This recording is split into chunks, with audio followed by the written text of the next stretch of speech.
All right, welcome everyone. Today, we're going to completely challenge the fundamental worldview you probably hold about how your life, your circumstances, and honestly, your very reality are formed. I mean, most of us just walk around every day believing that the physical world is this solid thing, right? Something out there that we just have to react to. But the fascinating source material we're unpacking in today's explainer presents a totally different structural map of reality.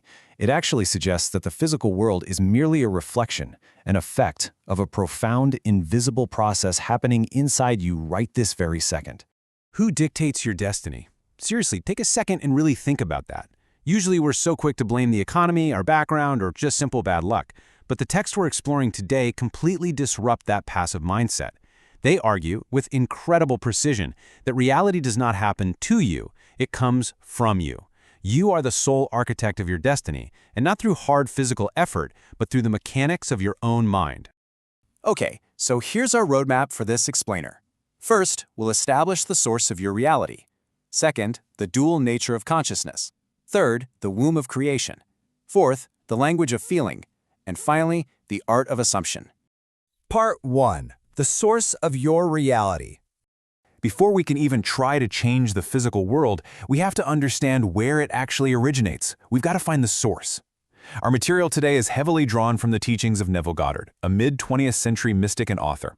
And listen, Neville didn't just preach positive thinking, he taught a very specific structural mechanism of manifestation. His foundational concept is that the mind is the singular starting point of everything. Literally, everything you see around you, every single circumstance, began as an unseen idea in the human imagination. Consciousness is the one and only reality. And I want to be clear here, this isn't just some nice metaphor, it is literal. Consciousness is the only reality. The text actually likens it to a spring of water that suddenly divides into two distinct directions. And to truly operate this law, we absolutely have to understand how this spring splits. Section 2. The dual nature of consciousness. So here is the massive paradigm shift. Your mind isn't just one chaotic, singular space. It's actually this beautifully structured dual system. The text breaks consciousness down into two distinct halves, the masculine and the feminine. The conscious mind is the masculine aspect. It's personal, it's highly selective, and its main job is to generate ideas. Then, on the other side, we have the subconscious mind, which is the feminine aspect. It is entirely impersonal, completely non-selective, and its sole purpose is to receive those ideas and give them physical form. The sequence of creation here is everything. Nothing is ever made without first being conceived by the conscious mind and then received by the subconscious. The conscious mind impresses, the subconscious mind expresses. The text makes it perfectly clear. The subconscious does not originate ideas. It just takes whatever the conscious mind feels to be true and goes straight to work objectifying it.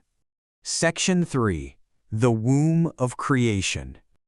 To make this abstract psychological process feel a bit more grounded, the source text uses this incredibly powerful biological metaphor, the metaphor of conception. It literally calls the subconscious the womb of creation. Think of it like a seed being planted in incredibly fertile soil. The conscious mind provides the seed, this specific, defined idea or desire. And the subconscious is the womb that receives that seed and loyally, flawlessly grows it into a physical reality. It completely transcends human reason and works out the exact methods of manifestation perfectly. Now, there's a really fascinating warning here about how we treat this inner relationship. Ancient prophets used to call the subconscious a slave or a servant. But the text explicitly states the subconscious has a distinct distaste for compulsion. It responds to persuasion, to feeling, and to love. Yes, the conscious mind is the head, but not as a tyrant, rather as a lover. True manifestation requires intimacy, not some forceful command. Because the subconscious is this faithful womb, it never alters the idea it receives. It acts exactly on the impression it was given. It doesn't sit there and judge if the idea is good for you or bad for you. It just exteriorizes it in the exact image and likeness of the feeling it received. Section 4. The language of feeling. So if the subconscious won't respond to force or logical arguments, how exactly does the masculine conscious mind successfully impregnate the feminine subconscious? How do we even communicate with it? Well, the answer is feeling. Feeling is the absolute secret ingredient here. Ideas are only impressed upon the subconscious through the medium of feeling. And the text makes a profound observation. The subconscious mind literally does not care if the feeling is objectively true or false in the outside world. It only acts on what is felt to be true internally. Feeling is the subconscious mind's consent to the truth.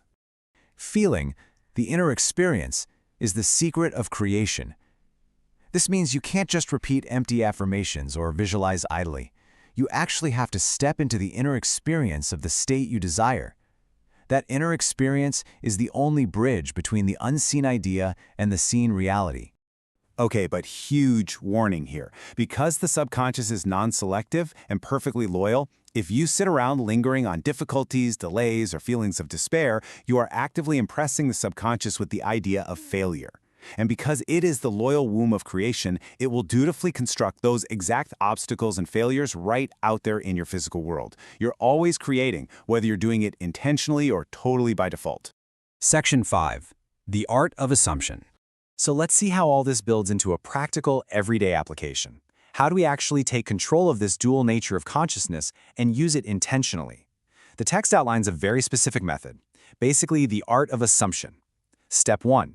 Define your goal clearly. What exactly is the seed? Step 2. Assume the feeling of the wish already fulfilled. Don't think of the goal, think from it. You have to generate the exact feeling you would have if you already possessed it right now. And step 3, let the subconscious build it without interference. Don't obsess over the how. The subconscious has ways you know absolutely nothing about. And there's actually a specific time that's optimal for this union: sleep. The source material emphasizes that sleep is the critical time when the conscious mind turns entirely away from the sensory physical world to seek its lover, the subconscious. What you feel right as you fall asleep is the precise seed you are planting into the womb of creation to be incubated for the next day. Because of this, the text suggests adopting this beautiful, poetic attitude right before drifting off. You are all beautiful, my love, and there is no flaw in you.